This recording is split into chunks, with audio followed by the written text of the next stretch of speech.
we have a very interesting topic which is in the interest of what this building and this institution, the United Nations, and especially its Human Rights Council, stand for. I was not totally sure from which point of view I should talk about this, having the experience of a researcher in the International Institute for Religious Freedom,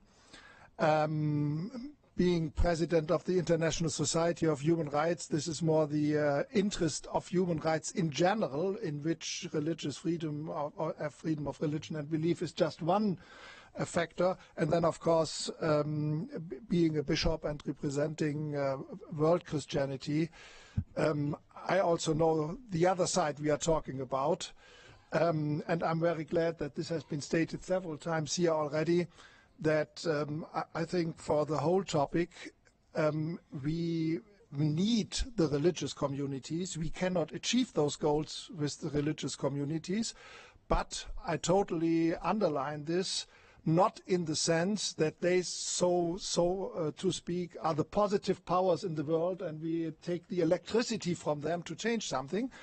I would say that even there where you have religious communities who are not in line with one or even several of the development goals, you still need them, especially if they are the majority religion.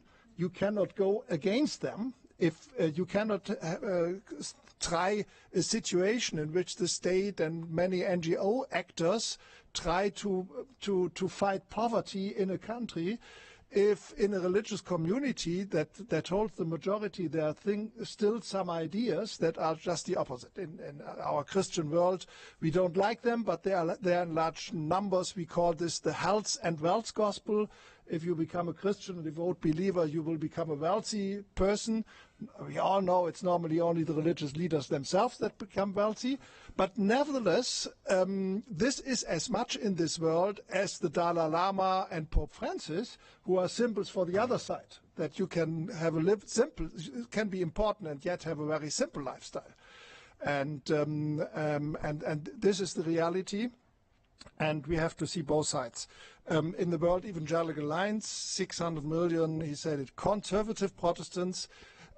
For me, this question we discuss here is as much a question as where we are needed as partners, as much as a question internally. We just, from the 1st of October, for the first time ever, we have a General Secretary and we have 4 associate general secretaries, and the first time in history, half of the associates are male and female.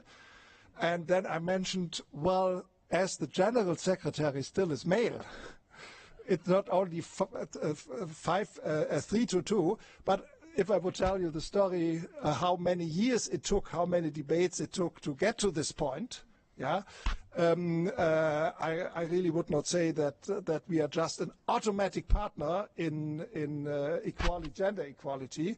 Even so, I'm deeply convinced that those changes within our religious community will be vital for any changes for the development goals. So we need the religious communities, especially where they are the majority and represent the thinking of a nation, of a culture. And I don't need to remind you that in most nations in the world, the secular people, at least on paper, are in the minority. So we need this, yes. I want to, because this has spelled out very clearly, I would like to emphasize a second area, which has not mentioned so far, which goes more back to research.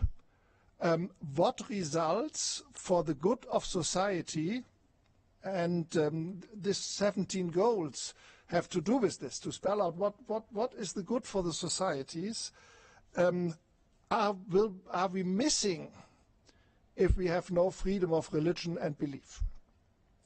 And it's 2 areas. Number one, if the whole matter of religious freedom or freedom of religion and belief in a country is badly governed, if you have bad governance in a country, the result always is that you have many religious communities that are badly governed. especially if you use violence and force as an element in the relations of religious communities, and the state is furthering this for some communities against others. What the communities themselves learn is that violence is an argument in religious discussions.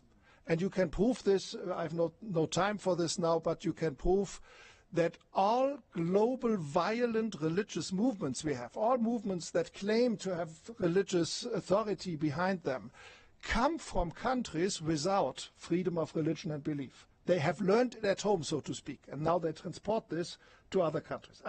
I would have to say many footnotes to qualify this. I understand this. With the short time, I just want to throw it into the arena. Religious communities learn at home whether theological discussions, religious discussions, cooperation, dialogue is an intellectual discussion about different concepts where we learn from each other, or whether you can use the state or violence or nasty languages, hate speech to win over the others. They learn it at home and often then transport it to other countries. Number two, historic studies show that in history, whenever a nation discriminated a religious minority on a large scale, or even persecuted, not to speak about threw it out of the country or even eliminated them. They did it not for the good of their own or for the future of their own country. They always paid a high price. Now we have to be very, very careful here. When I take the most obvious examples, killing millions of Jews in Germany, and I know that that our association here normally don't names countries, but number one, this government that this is no longer in power in Germany, as you know, and it's my own nation, and so let me take this this example. Now we have to be very, very careful. Killing a Jew is evil in itself, no matter whether it has bad and good results. So I don't misunderstand me. That I want to say here, if you can prove that it's good for the economy, you can build people. Yet we have to see that Germany paid a high price for eliminating this religious community. It starts out with economy. And research has showed why this is so. The religious communities often have trade connections internationally to all over the world that a standard population does not have. That has been true in many, many nations.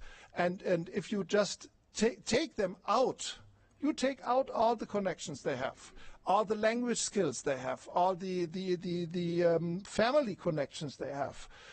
I could tell you that in Indonesia, for example, if you take about 10 people out who do not belong to the majority religion, I'm not going to tell you who those 10 people out, you kick them out of the country because they have the wrong religion and they are, in this case, even double and 3 times minorities, yeah, you would kick out about 1/4 of the gross product of the whole population, because there are the richest people in the country that have the largest number of people being employed.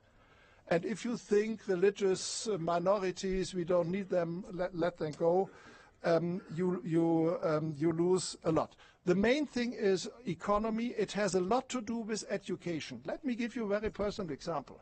I just had an eye surgery by one of the best doctors in this area in the world that happens to live in Bonn.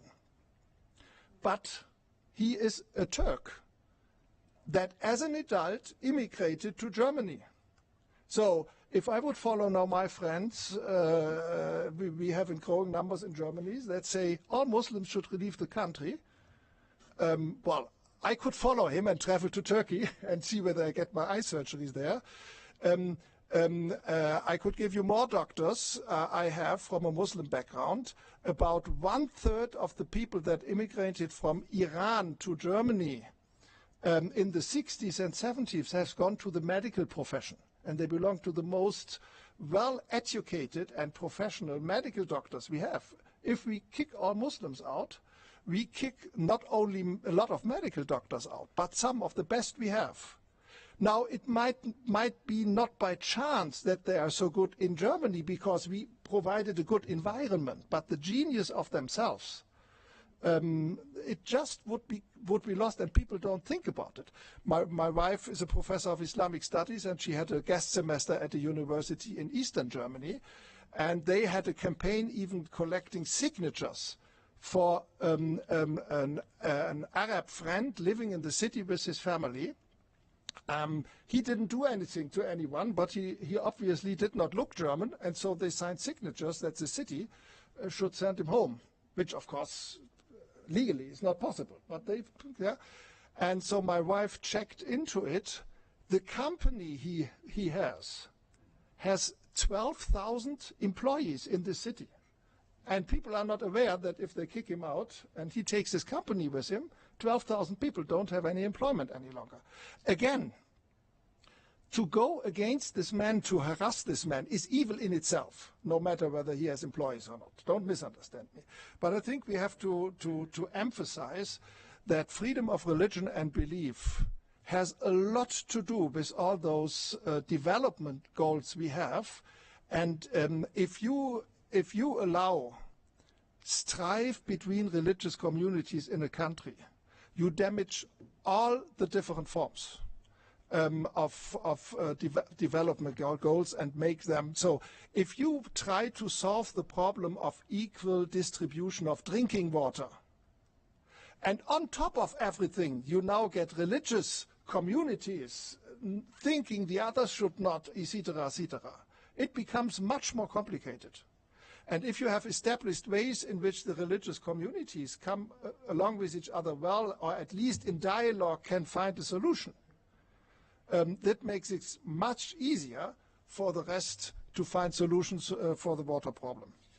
And we are in a situation now as FORB, freedom of religion and belief, becomes a research topic more and more internationally in university, that more and more we can prove the connection between those things. Once again, I know this is true also for ethnic, for lingual minorities. It's not only true for religious minorities alone. But whenever you do not give an equal share to religious community in a society, if they cannot be a natural part of the public itself pays a price. Very often people are not aware. Very often they find out 10, 20 years later, and then that's too late. But we should, beside emphasizing that those things are evil in themselves, we really should also point to the fact that whenever you discriminate, persecute, or even eliminate religious minorities, this whole society pays a very high price, especially when it comes to development goals in which all the nations of the world together have agreed upon. Thank you very much.